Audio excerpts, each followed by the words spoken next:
So let's start from basics. GST क्या है and why was it introduced in India?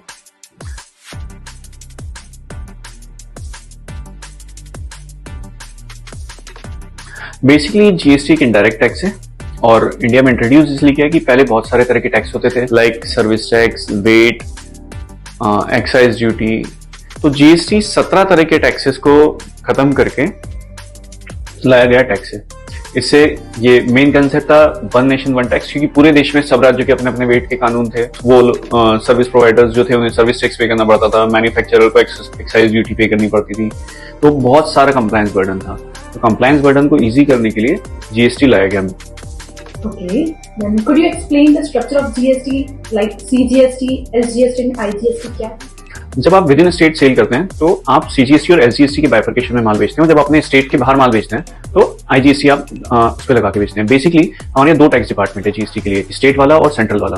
तो जो central वाला कलेक्शन है वो सीजीएसटी के नाम से कर रहे हैं और स्टेट वाले अपना कलेक्शन एसजीएसटी के नाम से कर रहे हैं। तो जब हम स्टेट में माल बेच रहे हैं तो दोनों आधा आधा बाइफर्केट हो जाता है सीजीएसटी और एसजीएसटी में। लेकिन जब आप स्टेट के बाहर माल बेचते हैं तो हम आईजीएसटी चार्ज करते हैं और आईजीएसटी का बाइफर्केशन जो है वो सेंट्रल गवर्नमेंट कंजप्शन के हिसाब से करती है। Then my next question is who is required to register for GST और इसके बेसिक क्राइटेरिया क्या है? तो बेसिकली सरकार ने कुछ थ्रेशोल्ड लिमिट दे रखी है। लाइक अगर आप सर्विस प्रोवाइडर हैं तो 20 लाख तक आपको जीएसटी रजिस्ट्रेशन नहीं लेना है। अगर आप ट्रेडर हैं तो 40 लाख तक आपको सर्विस टैक्स का जीएसटी का रजिस्ट्रेशन नहीं लेना है। अगर आप एक्सपोर्टर हैं तो आपको सिंगल रुपी पे भी जीएसटी का रजिस्ट्रेशन लेना पड़ेगा। और अगर आप एग्जम्प्टेड सर्विसेज दे रहे हैं तो फिर आप कितने ही टर्नओवर करें आपको जीएसटी रजिस्ट्रेशन लेने की रिक्वायरमेंट नहीं है।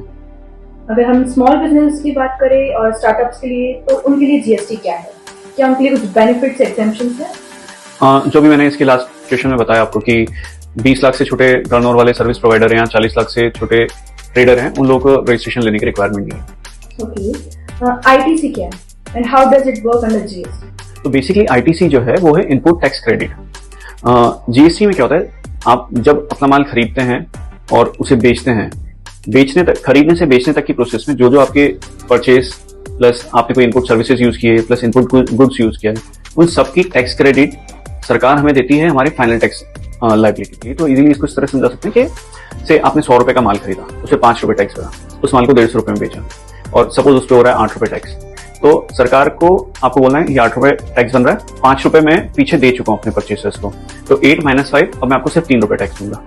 तो ये जो क्रेडिट मिल रही है ये होती है आईटीसी इनपुट टैक्स क्रेडिट। ऐसी कुछ कॉमन मिस्टेक्स जो बिजनेसेस करते हैं bye filing GST and how they can avoid them?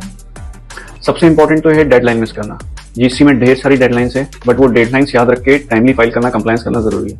और जैसे आईटीआर, अगर जीएसटीआर 3 आप फाइल करना लेट कर दें तो पर डे की उसमें 0 से 10 रुपए से लेके तो 50 रुपए पर डे तक की उसमें पेनल्टीज है। तो लेट करने पे वो पेनल्टी लगती है। जीएसटीआर 1 अगर आपने टाइम से फाइल नहीं किया तो मतलब अगर आपने सिंगल डे अगर जीएसटीआर 1 ड्यू डेट के बाद फाइल किया तो उसकी क्रेडिट इस महीने नहीं मिलेगी, सामने वाले आपके परचेसर को उसकी क्रेडिट अगले महीने शिफ्ट हो जाएगी। देन अगर आप जीएसटी ले रखा है आपने तो आपको अपने ऑफिस के बाहर बोर्ड पर लगाना पड़ेगा जीएसटी नंबर आपकी नेम प्लेट के अंदर या आपके जो साइन बोर्ड है उसके अंदर। अगर वो आपने मिस कर दिया लगाना तो 25 से 50 हजार रुपए तक की पेनल्टी है। तो ऐसी चीजें हैं जिसका आपको ध्यान रखना चाहिए। Lastly, what advice would you give to students and budding entrepreneurs about understanding and handling GST? Basically GST जो लाया गया है वो ईज ऑफ डूइंग के लिए लाया गया और मैंने जहां तक देखा है कि अगर आपके टाइमली कंप्लायंस हो रहे हैं, टाइमली रिटर्न फाइल हो रहे हैं और डिटेल्स प्रॉपर मैच होके जा रही है, मिसमैचेस नहीं आ रहे हैं, तो सरकार और अधिकारी भी ध्यान रखते हैं और जिस व्यक्ति का टैक्स कंप्लायंस प्रॉपर रहता है उसको इन जनरल कोई परेशानी नहीं होती है टैक्स में। तो अगर आप कंप्लायंसेस का फॉलो टाइमली मैनर में करेंगे तो आपको इजी रहेगा GST. Thank you so much for your precious time.